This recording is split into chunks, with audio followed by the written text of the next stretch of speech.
components of that plan and bring them into a document that is reflected under our zoning. There's a lot of material that we're going to go through this evening. This is informational.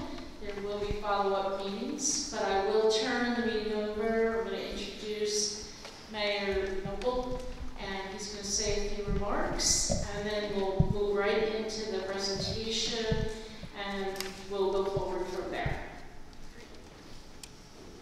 Thank you, Sue, and thank you all so much for coming out tonight.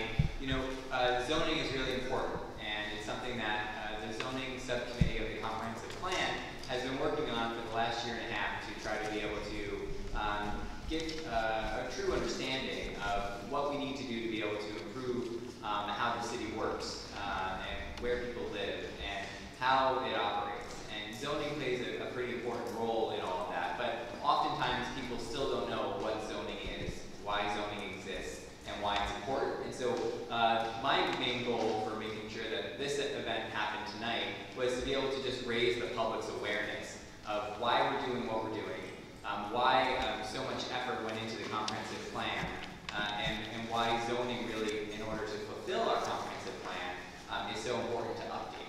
And so that's a main piece of this evening. For me, it's really, I expect tonight to be a learning process for me and hopefully for all of us to be able to learn more about what our zoning code is like and how it's operated, but also some ideas on how this can be made. And I want to emphasize that, you know, these are ideas that have been talked about by the zoning subcommittee and by the consultants. And tonight is our first opportunity, however, to really just begin the community discussion about all of these issues. And as Sue mentioned, this is just the beginning of a series of public meetings to be able to get dialogue from the residents about some of these more complicated zoning issues. But it also is the start of a conversation. Because in order for us to be able to get a zoning code that works, we really need to dive pretty deep into some of these issues. And so I hope that tonight is something that you all will enjoy. It's something that I know that you know, I'm looking forward to. And so at this point, I'm going to turn it over to Dan Shuster from Shuster Associates, and he can introduce his team of people that have been working on this, and then they'll take it from here. Oh, I have one other thing. I'm sorry, I have one job and I forgot. I just want to also introduce Julia Farr. Julia plays many roles in the community. She's the executive director of the Kingston Land Trust, but she's also bilingual. And so if there's anyone here that would like those translation services, Julia is going to provide that tonight, and I'm going to let her say that in Spanish. Hola, soy la directora ejecutiva de Kingston Land Trust, y si alguien necesita interpretación en español, voy a estar allá con un voluntario en la esquina al fondo. All right, thank you very much. And so now I'm going to turn it over. Thank you, Mayor. Good evening, everybody. I'm Dan Shuster of Shuster Associates. We were part of the team that worked with the city on developing a comprehensive plan, which was adopted in April of 2016. I have with me tonight Alan Sorensen of the consulting firm Planet Main Street and Adrian Bellatoni from the firm of Nelson and Pope. What we'd like to do tonight is to run through a summary of what's being proposed in the way of zoning revisions, why they're being proposed, how they relate to the comprehensive plan. And we're prepared to answer some questions about what something means or explanations. But tonight we're really not in a position, it's not the meeting for pros and cons and opinions at this point. There will be plenty of opportunity for that in public hearings that will be held after all of these zoning changes are fleshed out.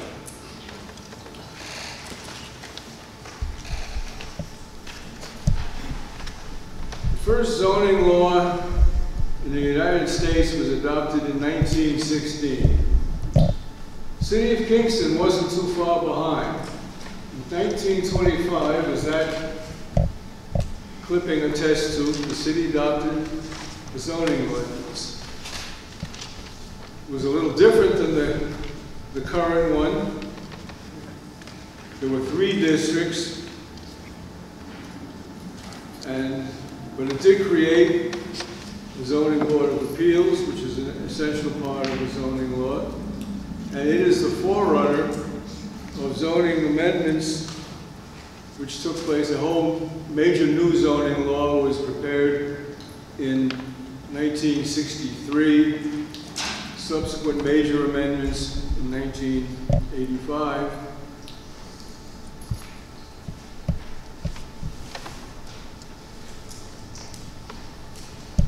The cover on the left is the cover of a recently adopted comprehensive plan. The cover on the right is the current zoning law. A major, hang on a second. Okay.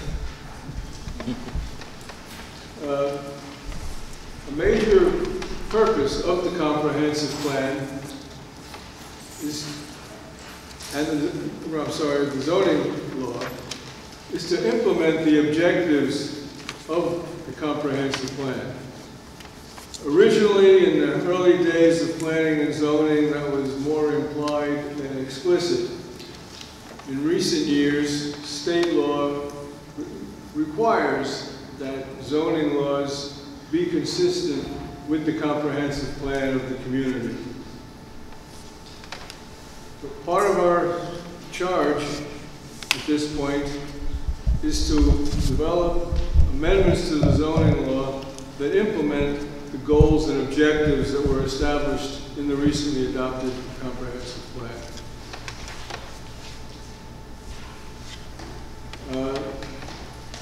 The current zoning law has survived 90 years, well, not 90 years, because that one was superseded in 1963, but it's still over 40 years of amendments and revisions and additions. And as a result, it requires a fair amount of attention. If any of you have looked at it, you can tell that the format is repetitive, and you have to go to each district and read through a long list of uses to know what's permitted in that district, and then go to the next district and read through a similar but slightly different list. It's not very user-friendly. There are really too many districts. There are 21 districts in the city of Kingston zoning law. Some of them cover about 4 parcels. Others have minimal difference between similar districts on either side of them. The law itself, as a result of all of these amendments, is not terribly well organized.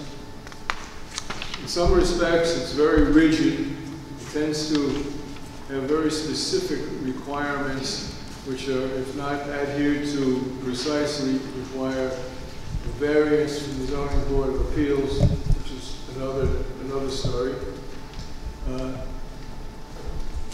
It doesn't take advantage of some of the more innovative new zoning techniques which have come about in the last 15 or 20 years, one of which is something called form-based zoning, which we'll discuss as we go along, because one of the proposals we're including tonight is for a form-based zoning.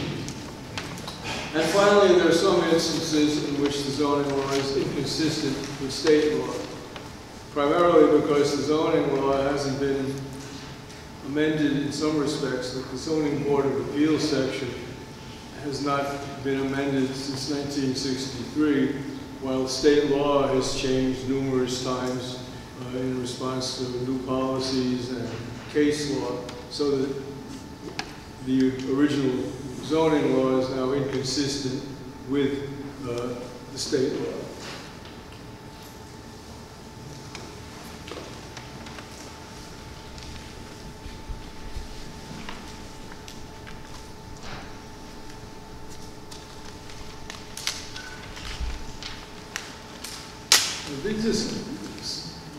some of the measures to implement the comprehensive plan I'll discuss momentarily.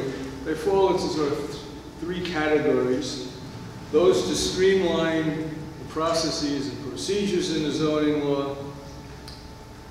Those to strengthen the core areas of the city. One of the major goals of the comprehensive plan was to strengthen the three urban cores, which in many ways define the city. The Stockade area, Broadway, and Downtown or Rondout.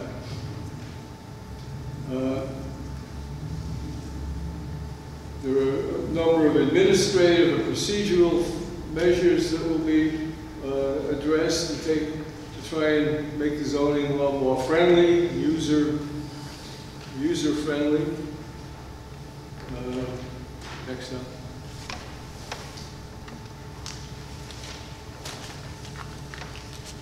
And then there are a number of modifications to establish citywide standards, including some for affordable housing, design standards and procedures, some environmental and natural resource protection measures,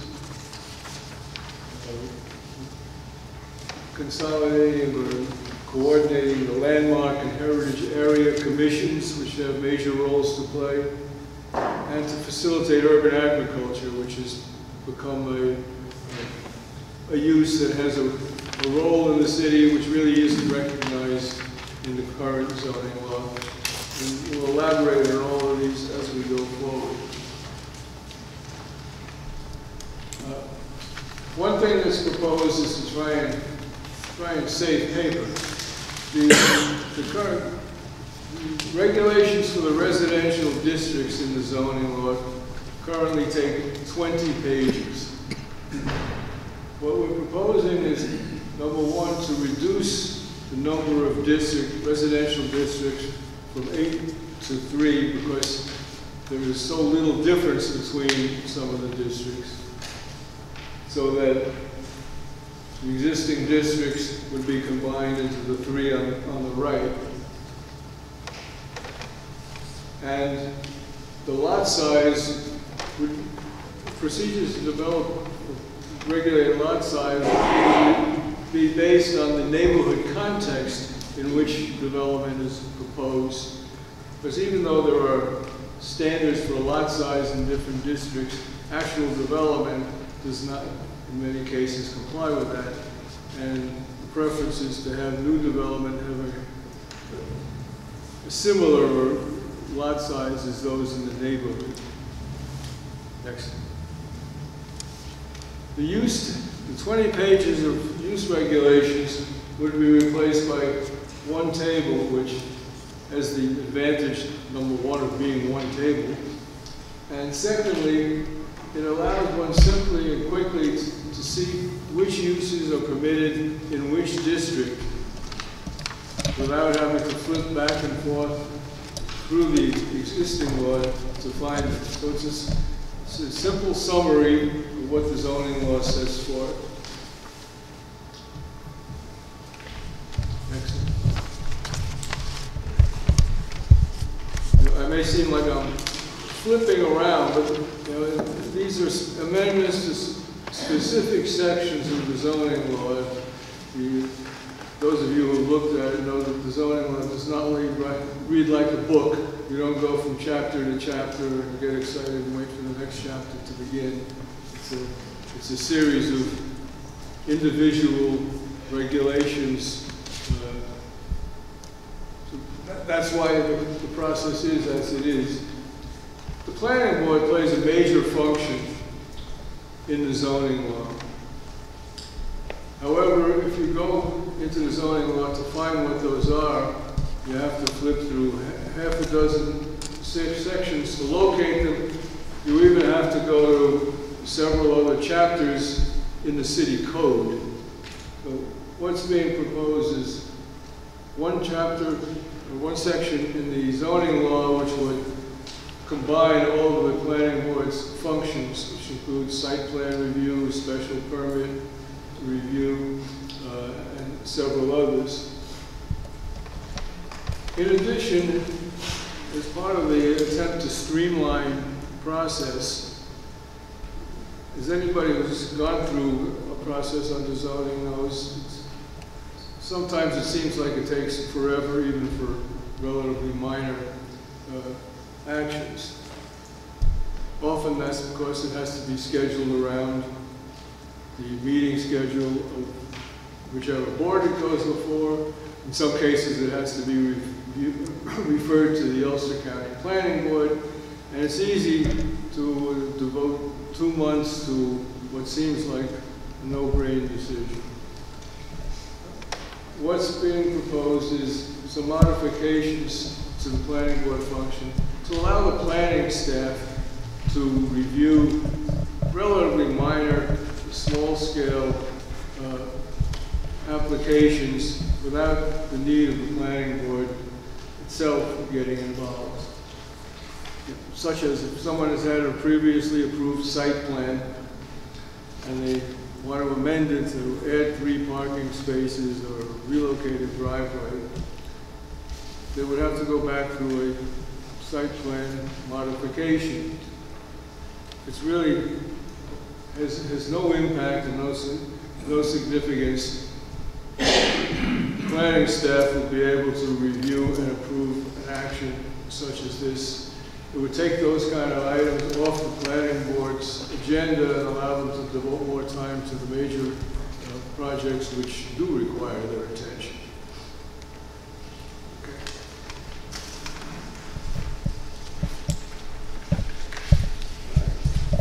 As I think I mentioned, the Zoning Board of Appeals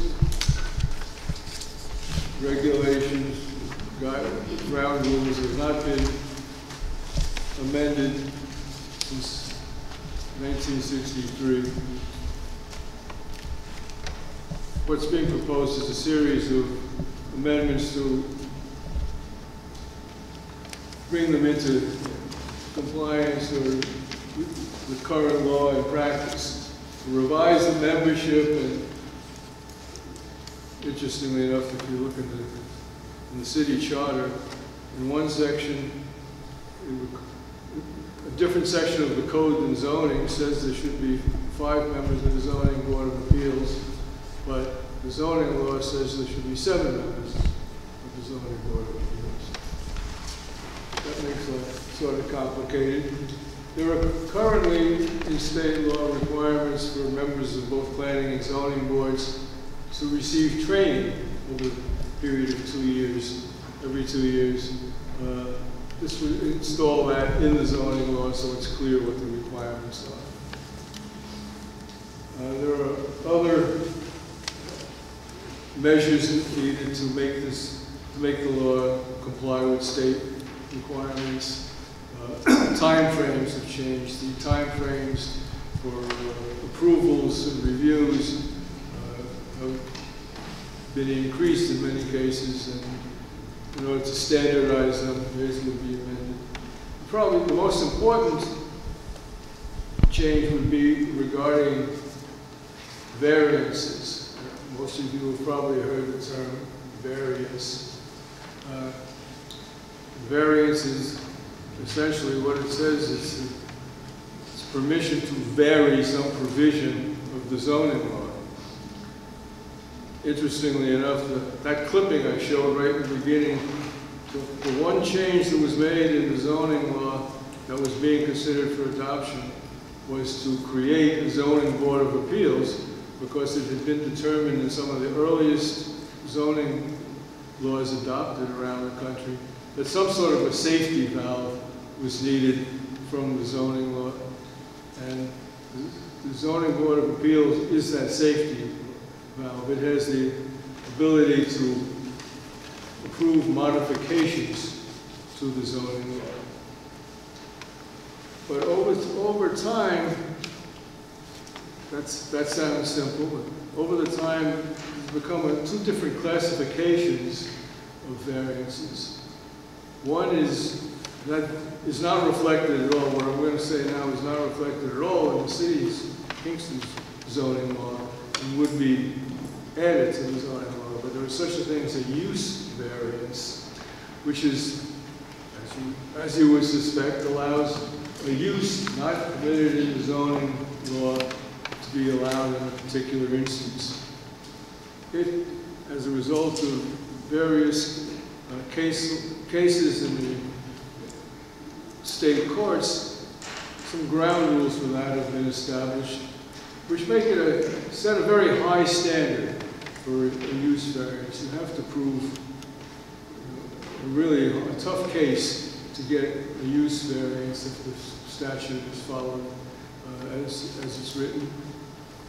On the other hand, there are area variances, which are changes in setbacks or lot size, and there's a much different standard for those. Basically, the standard is if it benefits more than the applicant and his particular property more than it harms the surrounding neighborhood, it should be granted.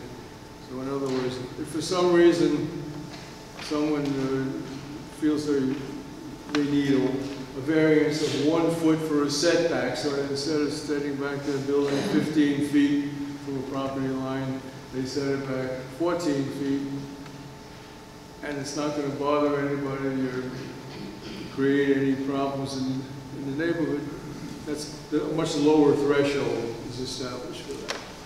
Anyway, those would be built into the zoning law, so it's clear.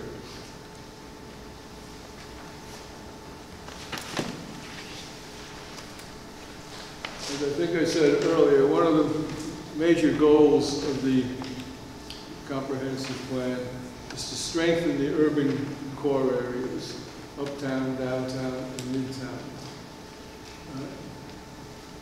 Uptown and Downtown already have a pretty well established character and are quite fully developed. The main objective is to preserve and protect the existing character that's there already. Midtown's a little bit different. It's more, depending how you define it.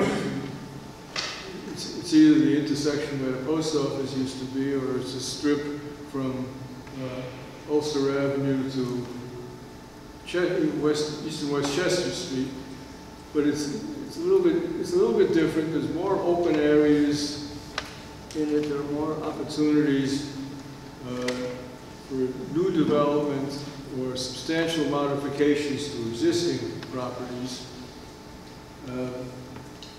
So a different treatment is going to be proposed for it.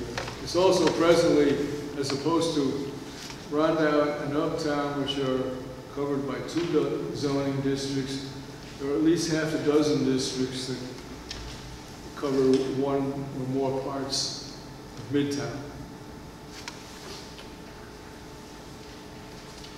What's proposed in Midtown is what's known as a form-based district. What is a form-based district? Basically, it's a zoning district which is based more on depicting the form of the development that's going to take place in the district. In other words, the size, the shape, the location of the buildings, as opposed to the specific uses in those buildings. So it allows mixed uses of commercial and residential and other types of uses, and doesn't get focused as much on the specific uses allowed. The objective is to create mixed-use, compact, walkable neighborhoods. Basically, buildings with transparency, close to the street, to the sidewalk, with a lot of glass and windows so people inside can see out and people outside can see in, and hiding or parking and service areas behind or in locations where they're not a major presence on the street.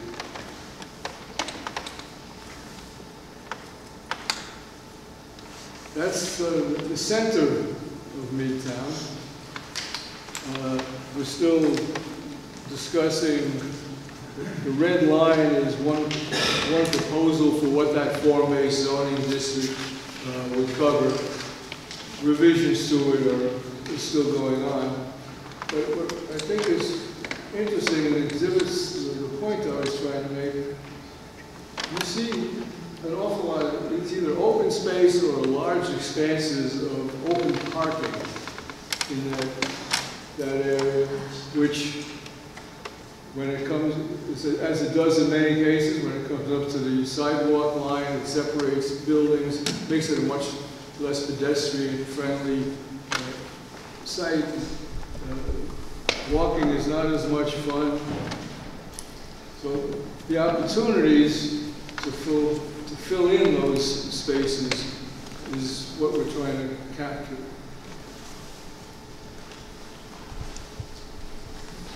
So contrary to most of the zoning laws,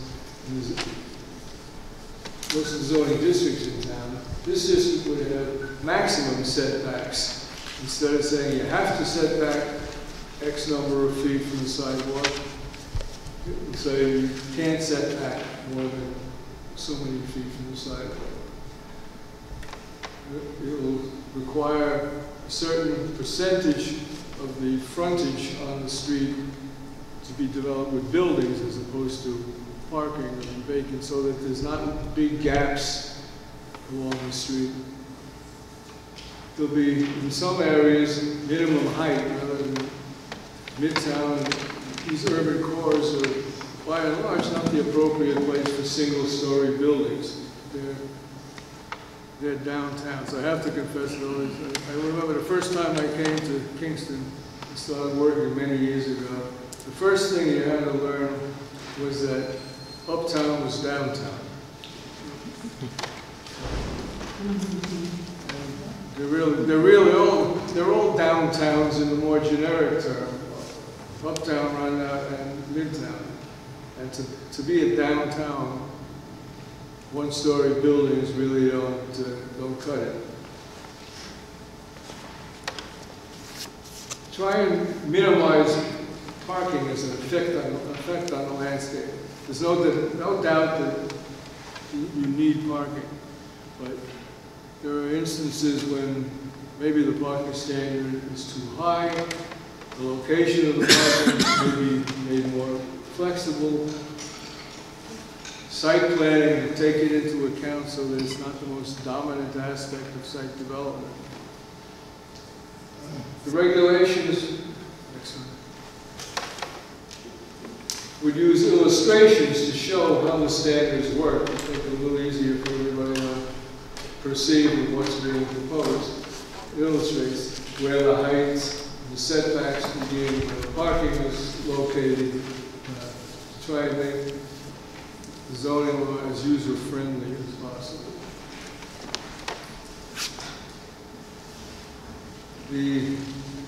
The object of all of this, not to pick on the big bubble laundromat, but the object of all of this is to not create that which has many of the problems that I was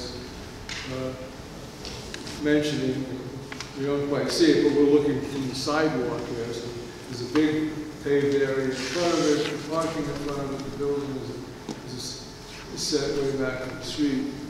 Rather, is to try and create this kind of development, which happens to be what the approved project that Rupco is proposing on the former bowling alley site, which has higher buildings right up to the street. The parking is behind the building, and some of it's on a deck. Lots of windows to allow transparency. This is the sort of development that the form-based zoning in this instance is aimed at. Uptown. Uptown is really three different sections that have their own different character. The blue area at the top is the Kingston Plaza area between Catskill Mountain Railroad and I-587.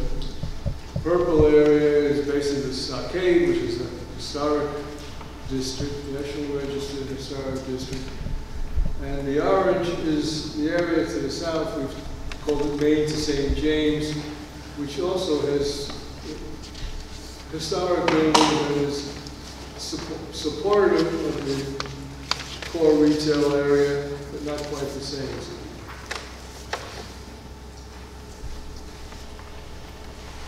So the objective in the Stockade area would certainly be to protect the historic resources. There are in place regulations for the Stockade district.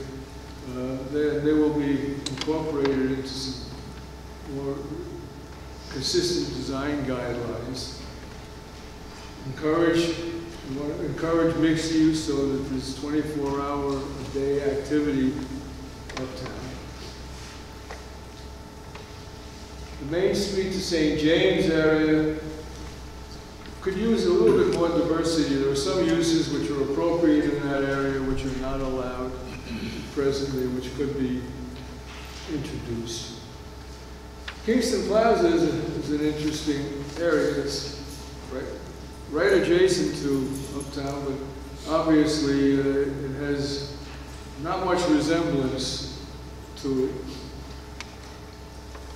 We're working on a proposed revision to the zoning which would diversify uses allowed in that, provide opportunities for some mixed uses, residential uses, create a more denser, more pedestrian-friendly kind of place, and make a better connection to the Stockade area. This is an illustration of that approach to Uptown. It was prepared in a study for the Ulster County Transportation Body, and it shows that's the intersection of Fair Street and Schwenk Drive, and the existing wall buildings are to the back. What this does is create an internal street system in the plaza, allow buildings towards the front on either side of that street system, and create some additional connections so that this area could be tied in and be more functional with Uptown, allow more freer interchange of people and businesses there. Interestingly enough, 50 years ago, the original comprehensive plan proposed where the garage used to be, a building just across the tracks to be connected by a bridge. It never happened, but the reason to have suggested such still does exist. It will benefit both if it happens. The zoning would provide, hopefully, an incentive to the owners of the mall to introduce some of those kinds of uses. All right. Oops. That's where it should be. It threw me off that for in the Rondout, it's interesting. There are two districts in the Rondout area that are unique to that area. They don't exist anyplace else in the city. One is the RT district, which is the west side of Broadway, includes almost all of the historic district in the Rondout. And the other, the RLC district, is on the east side of Broadway and includes the former urban renewal lands. And there's somewhat similar districts, but in some ways kind of oddly dissimilar. On one side of Broadway, you need a special permit for a restaurant. On the other side of Broadway, you don't. There's a few other instances like that, so what we'll try and do is coordinate those two zones so that there's no arbitrary separation of uses.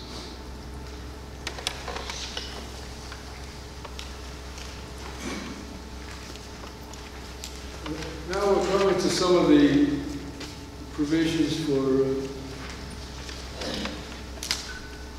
requirements or regulations applying not by geographic area, but in broader areas of the city. One is affordable housing. And as you're all aware, it's a significant concern. How to achieve it has not been easy. The city's current policy for affordable housing, other than being provided directly by a sponsor of it, is to require in certain districts known as mixed-use overlay districts, which are some in Midtown and some along Broadway and Uptown, districts which require that for developments of 5 units or more, at least 20% of the units must be affordable, as defined in the law.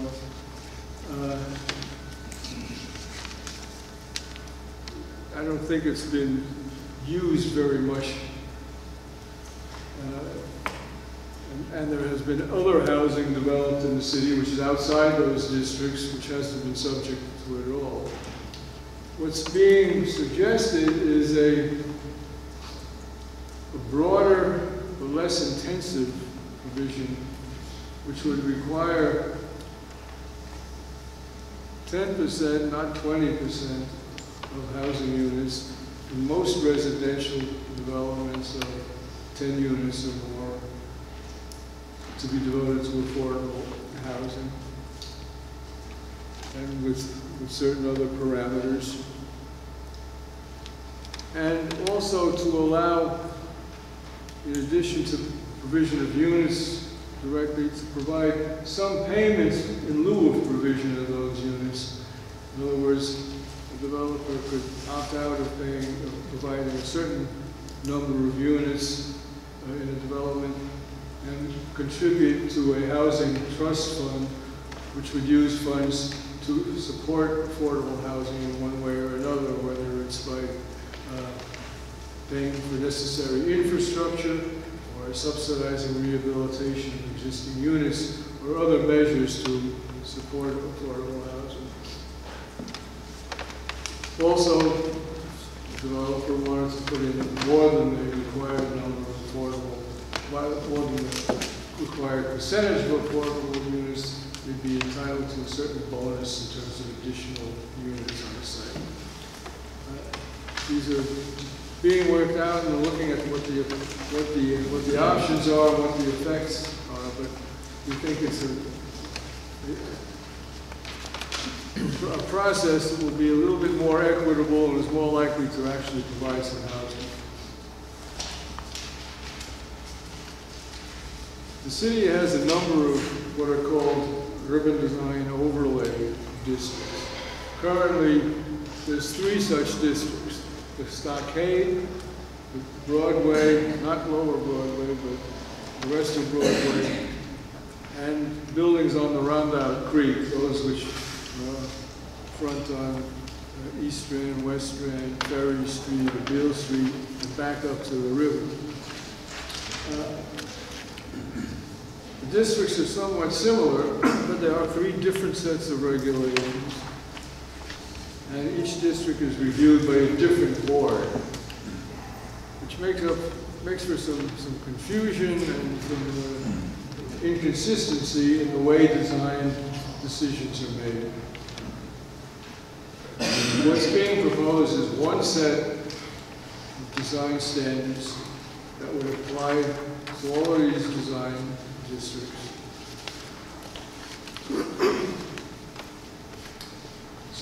So there would be consistent standards. In the case of certain areas, there are some unique standards that would be applied. Uptown, there are different standards that are currently in the law directed to the particular requirements of Uptown. But basically, there would be 3 similar districts, all administered by one body in a coordinated fashion.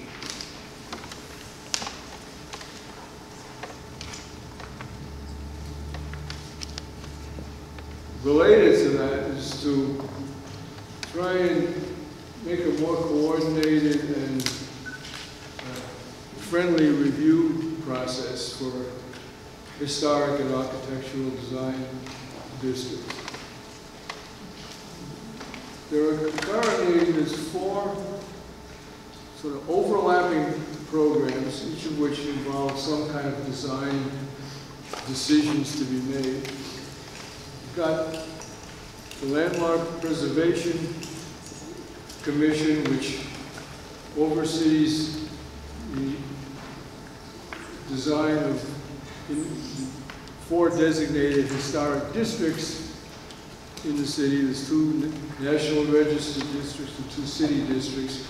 The Landmarks Preservation Commission oversees them.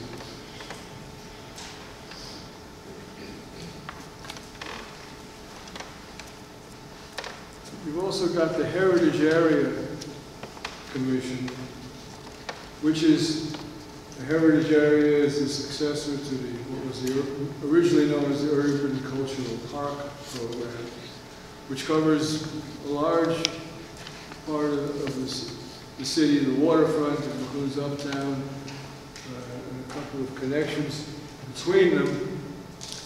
And it overlaps some of the areas covered by the Landmarks Commission. This has resulted in sometimes in conflicting or overlapping reviews by 2 different agencies.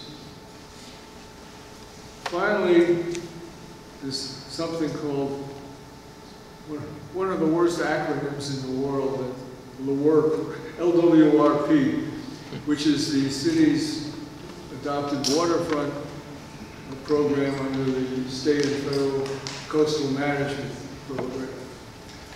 And in that area, certain actions are required to be reviewed as to whether or not they are consistent with that plan. That's done by the Heritage Area Commission. It gets another review, and it could be the same action which is being reviewed by another agency. The net result is that what's being considered is to create one commission, which would be a blend of the 2, the Landmarks Commission and the Heritage Area Commission, assuming the same powers and duties that are fulfilled by the 2 commissions now. The same jurisdiction, the same criteria would be applied so that they would continue to function as they do under not only city law, but in relation to state and federal government.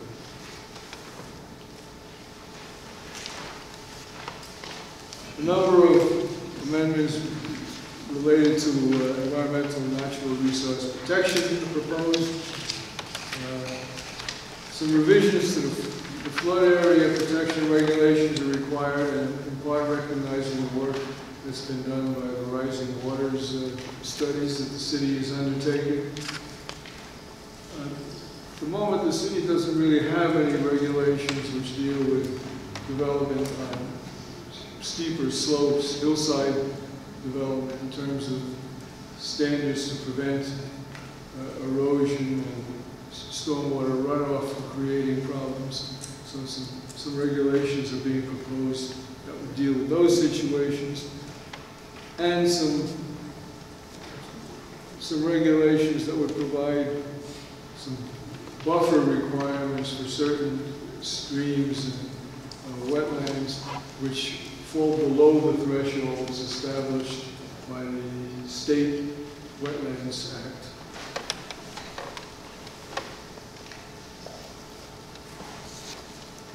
Lastly, but not least,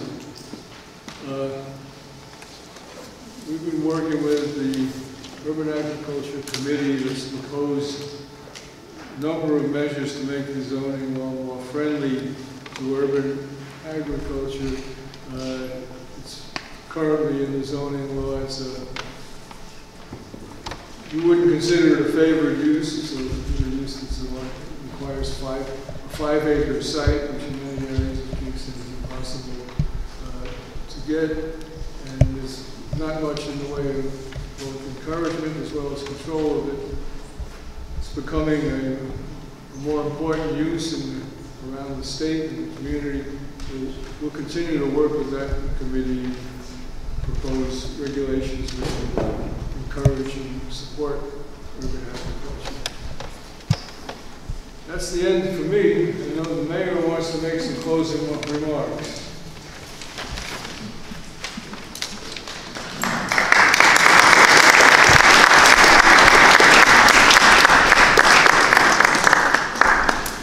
I think one thing that we can all take away is that this is some pretty dense stuff.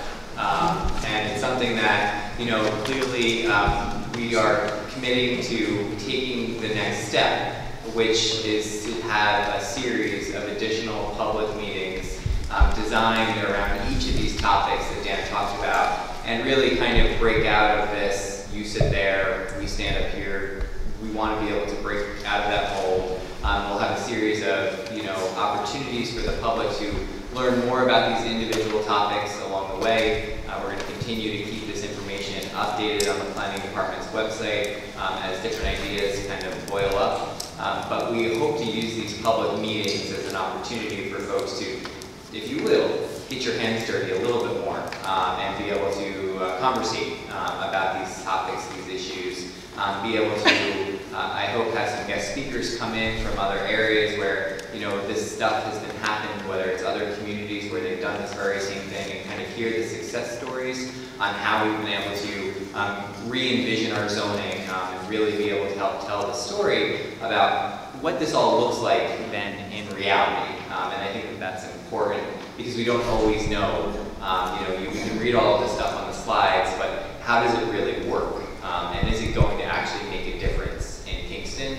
You know, obviously we believe it does, and we've, I think, identified why we need to make some of these changes. But now it's really just about making sure that we can make those changes, but doing it in a way where we can, you know, not 99.9% of the time agree, but do the best that we can to make sure that we hear all the voices, and at least everyone will know where we stand and why we stand where we do. And so I think that that's at least what I wanted to end on, and I think that, you know, as I mentioned before, if there are specific questions about kind of the process, you know, we can definitely answer those now. We're not going to necessarily dive into any of these deeper issues tonight, as this is kind of our kickoff meeting. But if there's questions about the process going forward, any of us would be willing to answer those now. Do you have any sense of what the timetable is for those steps? How many months they'll take or years? So they, just to kind of go back, so this process started back in 2015. I think we went from finishing up the comprehensive plan. The previous administration and the team entered into a contract with Shuster Associates to be able to then take this zoning work forward. You know, it's definitely taken longer than I think that Dan and his team would like to be able to get to this point. But, you know, we have set no hard deadline. You know, we're going to kind of walk through this process step by step. You know, I personally expect that as we kind of go, we're going to start talking about some of these issues, and then as we kind of come to a community consensus on these, they will then go to the next step. And the Common Council will then get these things, and they will then talk about them as well, and then we'll, I believe, and again, correct me if I'm wrong, but we're going to most likely do this in sections. And so, you know, we'll be making progress on our zoning, but as Dan mentioned, you know, these were just some of the items. So Shuster and Associates were hired to work on, basically, it boiled down to like 9 or 10 different parts of the zoning code to work on, but there are another 15 parts of the zoning code that also need to be updated, and we will get there. We may need to, you know, hire more assistants. We may need to decide to do it internally as a community. We're not sure, but for now, we realize that, you know, these 9 issues, I would assume that we're not going to see any of these proposals going to the Common Council in the next, you know, if we start to have these public meetings over the summer and into the fall, I would say late fall, early winter, you know, is when we're going to start to see some of these ideas bubbling up to the Common Council level. But again, kind of piece by piece. We've expended the $50,000 that was funded for this program. Can you talk about going forward? Where does the additional funding come from? An idea what it's going to be. Sure. So the $50,000 that was referred to was the contract that Shuster Associates received from the city to be able to do these things. And so it's not a time and materials-based contract, it's a deliverable-based contract. And so once these things are done, the common council in my office and the community will have to decide what else do we want to do. And then we'll have to decide, do we need to hire someone to help us with that, or can we, with our planning staff and our zoning subcommittee and our zoning department, be able to do it ourselves eventually. But if we do, we'll then kind of take it to that next step. Did they come in on budget on the 50, or did they spend more? No, so again, it's a deliverable-based budget, and so 50,000 is the max that they can spend, and they're not to that point yet. But they'll get the full 50 kind of once these 9 things are done in terms of the research and the code itself, you know, and that's kind of their job, is to provide that to all of us. The common council and the public may take what they're suggesting and say, you know, we don't like that, we're going to change that, we're going to tinker with that there, we're going to amend this, but then they will have then done their work. Their job was to, you know, help us get to that point, but then what we do in the end is really truly up to the elected officials and the public to decide. So the comprehensive plan is planned for 2025. So is this an open-ended book till 2025? Or do we have a date in mind that maybe we can have this in place to function?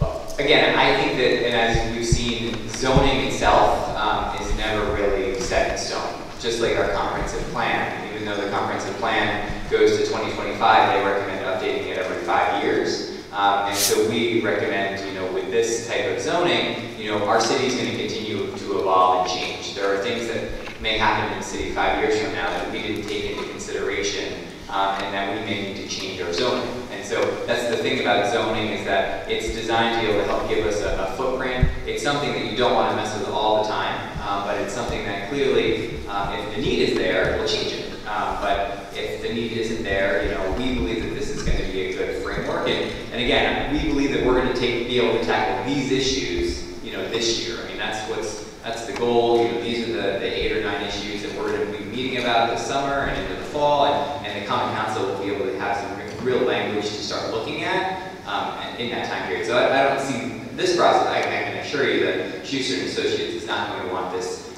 process to go another 5 years. I can guarantee that.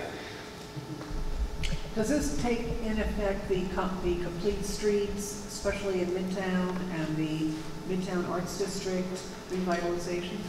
Well, I think one of the things that was talked about in terms of the form-based codes and being able to create that kind of core district in Midtown, the city has a lot of plans, and whether it's the comprehensive plan itself, but then all of these other smaller plans and policies, whether it's complete streets or the urban agriculture that was mentioned earlier, all of that can be weaved in and out of these. But one of the things that's the most important about zoning is literally what can you do in your zones and what zones you're going to have. And so our next meeting, our first of a series of these, is going to be about zones. How many zones do we have? How many zones do we need? What are going to be allowed in those zones? And that really truly forms the basis of zoning.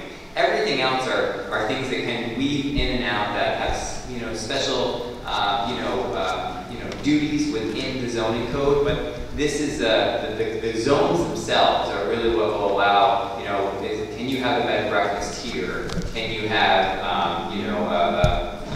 a store there? Can you have an apartment here? Can you have single family housing there? And that's really what is the heart of zoning, and that's the first thing that, you know, again, the committee has been working on that, and that's the first thing that I think we really need to bring out to the community and really be able to figure out how do we want to, manage that. And again, they have some recommendations for us, but we've got to really, look into that and decide as a council and the mayor and as the public, what do we really want with our zoning here in the city?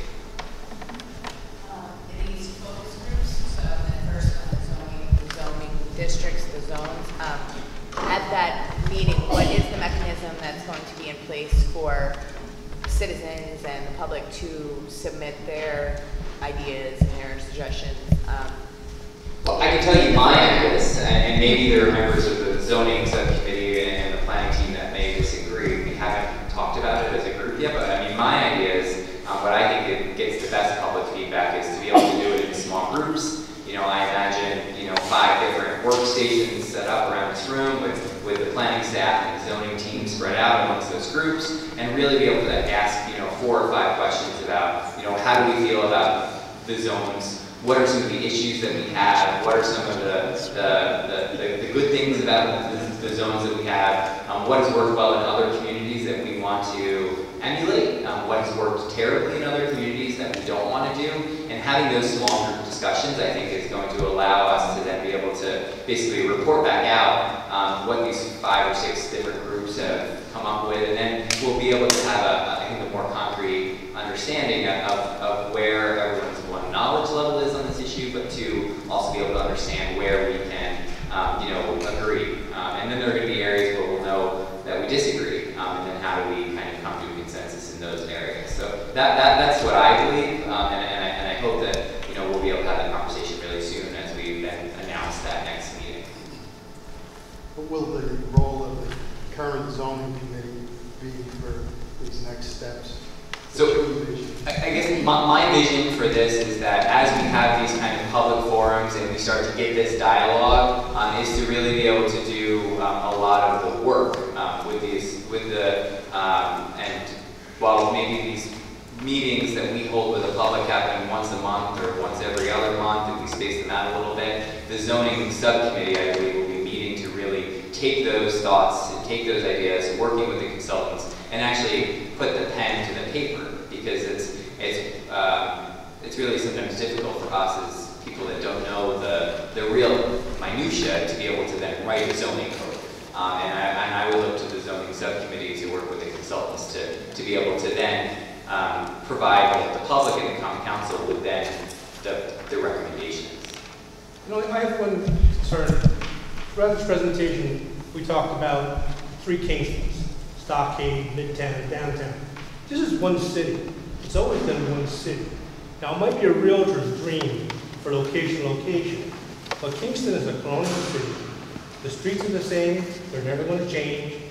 As I see this, it's going to be very difficult to bring in a modern 20th century street urban city in a city that's colonial.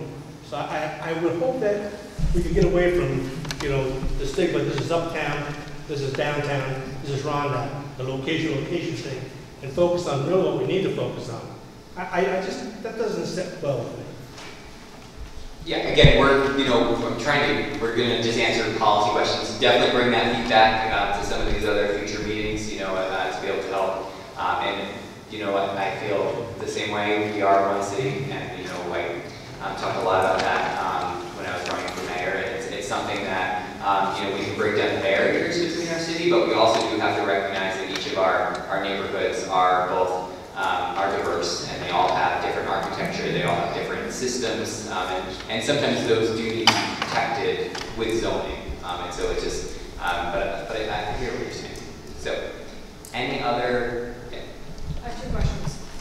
One is just clarification. So, is this process going to be a complete overhaul of all of the language of the zoning code and starting from scratch, or is it going to be modifications made as an addendum or as an amendment?